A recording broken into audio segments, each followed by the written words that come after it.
Hello and welcome to Samuel's Fortress. I'm your host Kirill, and today we're going to be discussing the reign of Tsar Samuel over the First Bulgarian Empire.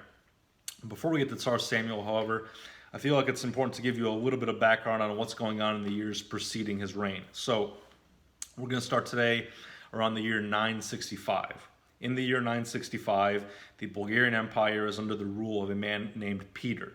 Now, Peter is the successor of Tsar Simeon the Great. And in 965, as per a previous peace treaty between the Bulgarians and the Byzantines, Peter sends Bulgarian envoys to Constantinople to collect tribute from the Byzantines. Now, in this year, the Byzantines have concluded their wars with the Arabs to the east, and they really don't have any military enemies at this time. In 965, the Byzantines are under the rule of a man called Nikephoros Phocas. And Nikephoros feels like not only is he in a position to break the peace treaty with the Bulgarians, but he's going to invade and conquer the Bulgarian Empire. So first, he takes these Bulgarian envoys that have been sent by Peter, and he has them whipped and sent back to Preslav, telling the Bulgarian ruler Peter that he's no longer paying the tribute. Then he begins to send out his army to begin raiding the border region, basically attacking Bulgarian fortresses along the Byzantine-Bulgarian border. Now, what Nikephoros does in the subsequent year in order to assist in his invasion of Bulgaria is he contacts the Kievan Rus. So the Kievan Rus are the early Russians based out of Kiev, hence the name Kievan Rus. And what Nikephoros does is he begins communications with the ruler of the Kievan Rus, a man by the name of Sviatoslav. And these two men, Nikephoros and Sviatoslav, come to an agreement by which Sviatoslav will attack the Bulgarians from the north. This will force Peter to take his soldiers from the south, move them north in order to defend the northern border, thus weakening the Bulgarian defenses in the south, allowing Nikephoros to push his army north towards the Bulgarian capital of Preslav. Now, this initially goes well for Nikephoros. In the year 966, Sviatoslav starts raiding the Bulgarian territories in the north around the region of Dobruja, allowing Nikephoros to start pushing further and further north into Bulgarian territory. However, shortly thereafter, Sviatoslav decides he's going to not really abide by the terms that he and Nikephoros originally agreed to. Once he's in Bulgarian territory, he decides that he quite likes the Bulgarian territory, and he's actually going to be the one who conquers Bulgaria. So in 967, Sviatoslav again breaks the terms of the agreement between him and the Byzantines, and he starts pushing south into the Bulgarian territory even further. In that year of 967, Sviatoslav and the Kievan Rus conquer the Bulgarian capital of Preslav and pretty much make the Bulgarians a vassal of these Kievan Rus. Shortly thereafter, Sviatoslav declares war on the Byzantines and begins pushing further south. Now, Nikephoros at this point in time realizes what a huge mistake it was inviting the Russians, the Kievan Rus, this powerful state to the north, into the Balkans, which now threatens the Byzantine Empire. Now, the Byzantine generals are not at all happy with Nikephoros. They are not happy with his decision to, again, invite these Kievan Rus into their territory. And there's a coup, basically, which is led by a Byzantine general by the name of John Tzimiskis. John Tzimiskis has Nikephoros killed, and John Tzimiskis, after the death of Nikephoros, takes control of the Byzantine Empire. Now, the first thing that Tzimiskis does is he sends emissaries to Sviatoslav to see what kind of terms the Kievan Rus are willing to agree to in order to end the war between the Kievan Rus and the Byzantines. and to basically leave the Balkans. Sviatoslav is not willing to negotiate. He basically sends word to Tzimiskis saying that we're not reaching any sort of peace agreement. We are going to conquer Constantinople. Tzimiskis now realizes what a bad position they're in now that they have this Russian state setting their sights on the capital of Constantinople. So Tzimiskis forms a military force and marches north towards Preslav to confront the Kievan Rus and to push them back across the Danube, back towards Kiev. And Tzimiskis is successful at doing this. They clash, the Byzantines and the Kievan Rus, around Preslav. The Byzantines are successful, and Sviatoslav is forced back across the Danube towards the Ukrainian territories. Now, what Tzimiskis has just done is regain the Byzantine territories that have been occupied by the Bulgarians since the reign of Khan Asparuh. He's essentially accomplished what Nicephorus set out to do, but did in a very dangerous manner. But nevertheless, the Byzantines now control the eastern portions of Bulgaria. They control Preslav, and half of the Bulgarian Empire, the eastern half of the Bulgarian Empire, is now once again under Byzantine rule. However, the western half of the empire, of the Bulgarian Empire, namely Macedonia, is not under Byzantine rule. This region, the whole western half of the Bulgarian Empire, has not been invaded either by the Kievan Rus or by the Byzantines, and is still under the control of the Bulgarians. Now, the nobility in the east, Peter and his son Boris I, are captured. They are sent to Constantinople. So the main Bulgarian nobility is no longer able to rule the Bulgarian Empire. The main Bulgarian official in the west, in the territories of Macedonia, is a man by the name of Count Nicholas. Now, Count Nicholas has 4 sons. These 4 sons are David, Moses, Aaron, and Samuel. Now, what Count Nicholas does is he divides the remainder of the Bulgarian Empire into 4 pieces and gives each of his sons control of each one of these 4 regions. Now, these 4 sons don't manage to survive for very long. 2 of them die pretty quickly. Moses and David are killed. One of them is killed by a Vlach bandit. The other one dies in battle against the Byzantines. I'm not sure which one is which. I always confuse David and Moses. But nevertheless, David and Moses are killed, and the 2 remaining sons are Aaron and Samuel. Now, Aaron actually conspires with the Byzantines to have Samuel killed so that Aaron can take sole control of the Bulgarian Empire. Now, Samuel discovers this plot against him by his brother and has Aaron killed. So this is actually a little bit of a tangent here. This kind of reminds me of the plot of Godfather 2, to be quite honest.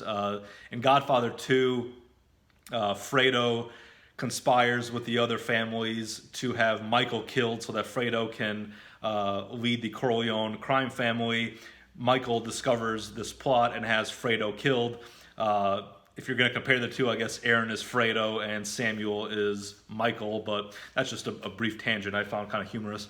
Nevertheless, Samuel takes control of the empire after the 3 other brothers are dead, and Samuel establishes a new capital now that Preslav is no longer viable. He establishes the empire around the city of Ohrid, which is the second largest city in the Bulgarian Empire. Now, here again we confront some Macedonian revisionist theories. A lot of Macedonian revisionists will tell you that This is now a new empire, that the Bulgarian Empire collapsed when Preslav was conquered in the east, and this new empire that is being built, this western portion of the Bulgarian Empire based out of Ohrid, is now a Macedonian empire that has no connection with the previous Bulgarian Empire.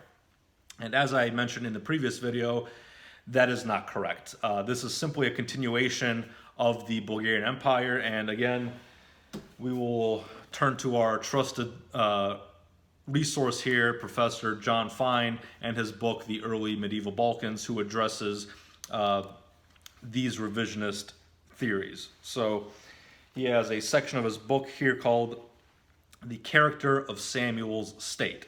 And now quoting from John Fine, quote, "Thus a new state appeared in Macedonia. The centers in Ohrid and Prespa, the centers were in Ohrid and Prespa. Scholars at times, particularly Macedonian scholars who want to depict this as a distinctly Macedonian state, have tried to stress the differences between Samuel's state and the earlier Bulgarian state.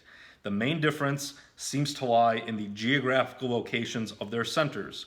The earlier state had been centered near the Danube, while Samuel's state was centered to the west in Macedonia. However, this geographical difference is quite irrelevant. Macedonia was simply a geographical term. There was no Macedonian ethnic awareness." He continues, "What is important is that Samuel called his state Bulgarian, a fact which shows that he considered it Bulgarian. Furthermore, the Byzantine sources called it Bulgarian also, and they treat Samuel simply as a ruler continuing the former Bulgarian state. The fact that Samuel remained based in the West is no evidence that he did not see himself continuing the earlier state." A little bit further down, John Fine states, quote, "The only emigre from the east whom the sources mention is the patriarch Damian, who fled from Preslav when Simiskis conquered that city and abolished its office. Samuel shortly thereafter made Damian patriarch of the new patriarchate which Samuel established in Ohrid. This appointment at least provided continuity from the Bulgarian church between Preslav and Ohrid." So here we see that there's no dissolution of the Bulgarian Empire. All we have is a move of the capital from Preslav, which has been conquered, to Ohrid, which has not been conquered.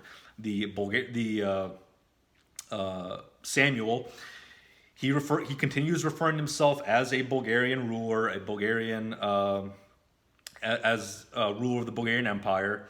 The Byzantines continue to refer to this new state under Samuel as Bulgarian, and in fact, the Bulgarian church, which has now been moved by Samuel from Preslav to Ohrid, actually has the same bishop. The same patriarch, Damian, is moved from Preslav to Ohrid. So even the Bulgarian church has a continuity. So there's no break here. There's no dissolution of Bulgaria. There's no creation of a new state. All we have is a movement, a transfer of the seat of power from Preslav to Ohrid due to the Byzantines conquering the eastern portions of the empire. So again, ignore these revisionist texts that try to tell you that a new state has been created, that a Macedonian empire was somehow created. There's no sources that state this. The Bulgarians, the Byzantines, also have no record of a new state being formed. The Byzantine historical record simply shows a movement of the capital, not a creation of a new state. Now, getting that out of the way, we'll move to the year 986. In the year 986, Samuel, having, again, established a new capital in Ohrid, having established a new patriarchate, having moved the patriarchate to Ohrid, now wishes to reconquer the lost territory and, again, expand the Bulgarian Empire. So over the next 10 to 11 years, from 986 to 997, Samuel very successfully manages to expand these borders, not from Macedonia, in all directions, basically. So he launches campaigns to the east, to the west, to the south, to the north. He manages to conquer the lost territories to the east. He manages to conquer, Preslav, and push the Byzantines back out of these eastern Bulgarian regions. Again, returning the Bulgarian Empire to what it was prior to Tsimiskis's campaign. Not only that, he moves south. He manages to conquer portions of Greece, such as Thessaly, Epirus. He actually manages to push even further south into the Peloponnesus. He then turns west and starts conquering the modern-day territories of Albania. So we see here over these few years after 986, a very successful military campaign by Samuel. Now, the Byzantines at this time allied themselves with the Serbs and the Croats. Basically, the Byzantines are attempting to kind of replicate what happened a few years past, basically to form an alliance to the north, which will open up a second front on the Bulgarian north in order to destroy the Bulgarian Empire. Now, Samuel, once he detects this alliance being formed between the Byzantines and primarily the Serbs, to a lesser extent the Croats, but once he notices this alliance being formed and he can tell what the Byzantine plan is here, he does not allow this to happen. He immediately forms an army which marches north into the Serbian territories and conquers basically large portions of the Serbian territory around Montenegro, into Bosnia. He actually pushes also into Croat territory, taking portions of Dalmatia. Samuel ends up capturing the Serbian prince, John Vladimir of Duklja, and John Vladimir of Duklja is arrested and sent as a prisoner to Preslav. Now, what's interesting here is that Samuel's daughter, Kasara, ends up falling in love with John Vladimir, the Serbian prince, who now lives in Prespa. So Samuel's daughter, Kasara, begs her father to allow her to marry John Vladimir. Samuel agrees to this. Kasara and John Vladimir get married. It's not really clear whether John Vladimir is at all attracted or likes Kasara, but given that this is his chance to get out of prison, I'm sure John Vladimir didn't complain too much about the marriage. So John Vladimir is released from prison. He marries Samuel's daughter, and Samuel returns John Vladimir to Duklja, to the Serbian territories to the north, and basically John Vladimir becomes a Bulgarian vassal. So through this whole time, we can see again this massive expansion by Samuel, who now pushes the Bulgarian border under his reign from, kind of centered around Macedonia to basically encompassing the entire Balkans. And here John Fine has a paragraph about this. Quote, "At that time, Tsar Samuel, was moving from triumph to triumph. His state had expanded in all directions to incorporate Bulgaria, Western Thrace, and Macedonia, excluding Thessaloniki. He expands to Thessaly, Epirus, Albania, and Durazzo. In addition, the rulers of the states of Duklja, Rashka, Trebinje, Zahumlje, and some or all of Bosnia are his vassals. Thus, he had an enormous kingdom stretching from the Black Sea to the Adriatic and from the Danube to the Aegean. Following these successes, Samuel had himself crowned as Tsar in 997. So, in 997, we see this further expansion of the empire, and Tsar Samuel, by this point he hadn't been Tsar. He takes the title of Tsar at this point due to his prestigious military campaigns. Now, the Byzantines, again, as you can imagine, are not too happy with these massive territorial losses, and they start plotting to regain their lost territory. and this begins in the year 1000 under the and in the year 1000, the Byzantine Empire is under the rule of Basil II, and it's Basil II who will attempt to conquer these lost Byzantine territories.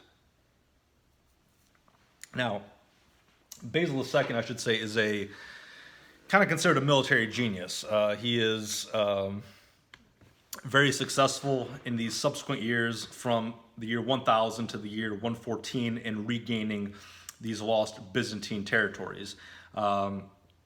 He manages to conquer pretty much Greece. He takes back Epirus, Thessaly, the Peloponnesus. He starts campaigns in the east, taking Preslav, Sofia. Basically, he diminishes over this 14-year period Samuel's empire in half.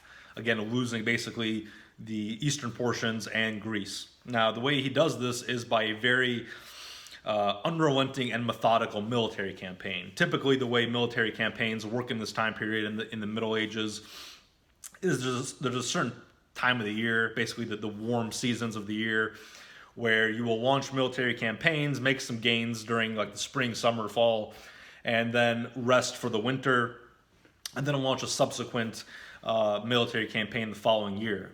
Basil II doesn't do this. He is unrelenting. Month after month, even through the winter, he does not cease his campaigns. He gives the Bulgarians, he gives Samuel no break. He's simply, again, unrelenting in his reconquest of these territories. Now, this comes to a decisive point in the year 1014. In the year 1014, a massive Byzantine force clashes with a massive Bulgarian force at the Battle of Klydion. Now, the Battle of Klydion takes place pretty much at the border of Vardar and Pirin, Macedonia, at a village by the name of Cluj. Basically, the village of Cluj is somewhere between the Macedonian city of Strumica and the Bulgarian city of Petric. Somewhere in between there's a village called Cluj, and this is where this massive battle, the Battle of Klydion, takes place. So at this battle, we have Basil II commanding the Byzantine forces, and we have Tsar Samuel and his son Gabriel Radomir commanding the Bulgarian forces. Now, the battle starts off, and the Byzantines aren't doing as well as they expect. Basically, Tsar Samuel manages to halt the Byzantine advance and is successfully defending the Bulgarian front against this Byzantine offensive. Now, with the advice of his generals, Basil II decides that in order to break the stalemate that's occurring on the front, he's going to break off a portion of his army and send them around the mountains to sneak around the mountains and attack Samuel's forces from the rear. And he is successful in doing this. The Bulgarians don't detect this movement. The Byzantines, like I said, move a portion of their army behind Tsar Samuel and attack, basically pincering him in, encircling his forces, and the Byzantines start slaughtering the Bulgarians quite heavily. It's pretty much a bloodbath. Tsar Samuel himself is almost killed. However, the legend goes that right before he gets kind of caught up in the melee and before he gets killed by the Byzantines, his son Gabriel Radomir rides in on horseback, grabs his father, throws him on a horse, and escapes the battlefield and escapes to Strumica. Regardless of this, regardless of the escape by Samuel and his son Gabriel Radomir, the rest of the Bulgarian army is either slaughtered or imprisoned. The records state that at the beginning of the battle there was about 45,000 Bulgarian troops. 30,000 of them appear to have been slaughtered. The other 15 were imprisoned. Now, this great slaughter of the Bulgarian soldiers earns Basil II the title Bulgar Slayer. From this point in time, he's known as Basil the Bulgar Slayer. Now, not only is he known as the Bulgar Slayer for slaughtering all these Bulgarian soldiers, But what he does is he takes the remainder 15,000 soldiers, the Bulgarian soldiers, and he divides them into 100-man groups. What he then does is take 99 out of these 100 men and he cuts out their eyes. He blinds 99 out of the 100, and the last man of these 100 has one eye removed, so he can lead the other 99 back to the Bulgarian capital. So again, we have a massive blinding of 15,000 Bulgarian soldiers, and this is pretty much to send a message to Samuel. This is kind of an early form of psychological warfare being waged by Basil against Samuel, and it's successful. Once these Bulgarian soldiers reach Prespa, where Samuel is stationed, Samuel sees the remainder of his army blinded, and he goes into a shock. Basically, he has a heart attack and collapses. Samuel will die as a result of this heart attack 2 months later on October 6th of 1014. So this is pretty much the decisive blow. This battle of Klydion and the death of Tsar Samuel is kind of the final blow to the First Bulgarian Empire. However, the empire doesn't end right away. Samuel's son, Gabriel Radomir, does take control of the empire and manages to hang on for a little bit. However, Gabriel Radomir is killed by his cousin, John Vladislav, not to be confused with John Vladimir, the Serbian prince. John Vladislav is Gabriel Radomir's cousin, Tsar Samuel's nephew, the son of Aaron, the brother who Samuel had killed. So it appears that the apple doesn't far too fall from the tree, and Aaron's son, John Vladislav, again plots a murder of a family member, this time a successful murder, the death of Gabriel Radomir.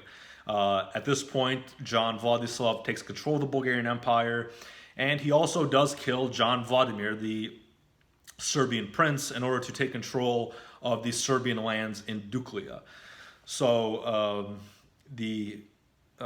now the empire, the Bulgarian Empire, is in the hands of this John Vladislav, and John Vladislav manages to hang on for a couple years, but he is ultimately killed in a battle with the Byzantines around the city of Durazo in modern-day Albania. So after the death of John Vladislav in 1018,